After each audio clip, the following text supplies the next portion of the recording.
guys, it's Belle here from Disney in 3, and I want to talk about some of the best shows that Disney World has to offer. Now, throughout all the parks, there's probably about 20 different ones. These are just a handful of ones that I thought were really great, and there's nothing better than sitting in a cool theater after you've been walking around Disney World for like a couple hours and just get to cool off and chill out for a while and watch a great show. And some of the best ones are at Disney's Hollywood Studios. I love their Beauty and the Beast play. It's about a half hour long. It's really beautiful. I think even better than the Broadway show, personally. It's right next to Disney's Hollywood Tower of Terror, and it's good to arrive there about 30 minutes before showtime. Once you get into the park, go ahead and ask them at the front when the showtimes are for Beauty and the Beast. It's very popular. You want to get there, like I said, early. And just know that they only show it about 3 times every day, which is something that we forgot on our last trip. And probably around noon they'll show it, around 1:30 and around 4:30. So just be aware of that, because it's not all day, because it's real people and they're putting on a real performance. It's not like audio animatronics or anything. So that was one of the ones that I thought was really good. Disney's Animal Kingdom actually has some great shows too. If you go see the Finding Nemo the musical, that was really cool. They have actors, and it's almost like a huge puppet show.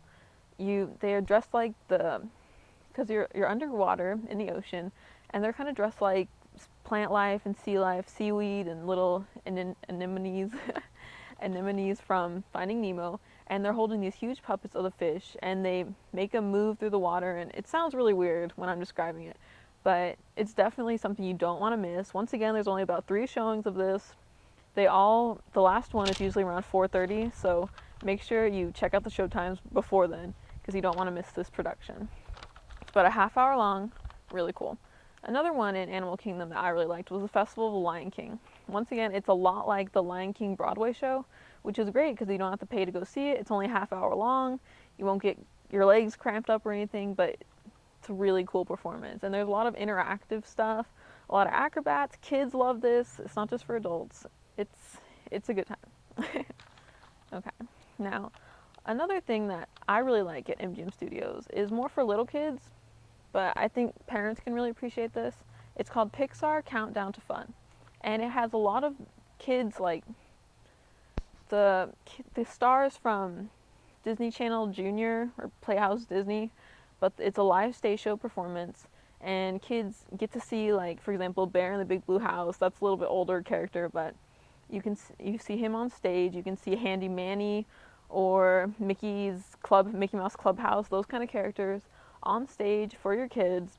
And afterwards they usually have little meet and greets, and you can see them, and they'll have little activities, and they sing and they dance, and it's so exciting for these little kids to see their stars from television they see every day, but they're real and they're up there just waiting to have fun. I thought Disney did a really good job putting all that together in MGM Studios, or I guess Disney Hollywood Studios now. It's so hard for me because it's been MGM Studios for 10 years, 20 years since it started opening, and they suddenly changed it. I don't know what's up with that, but Disney's Hollywood Studios. Now, another one I want to talk about is actually in downtown Disney, and this is really special. The bad thing about this is you have to pay for it. It doesn't come with any tickets.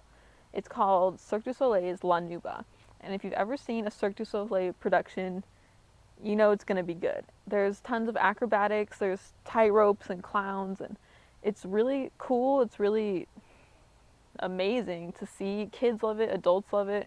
A lot of Cirque du Soleil shows are more geared for adults, but this one has kind of a happy mix of both. Like, they have clowns for the kids, they have funny parts, but then they also have very, like, moving parts where they have the dancers on the scarves, the big rope things flying around, and I really liked it. I think you would definitely like it too.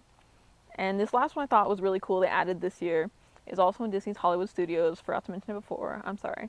It's called the Jedi Training Academy, and it's where Darth Vader and some characters from Star Wars, which I really like, come out and they teach the kids for about a half an hour about how to use the lightsabers, and then they have a chance to fight Darth Vader at the end and test out their skills. And it's right in front of the Star Tours exhibit, right in front of the Star Tours ride, and I've seen kids have a blast with this. It's a dream come true for any Star Wars fan.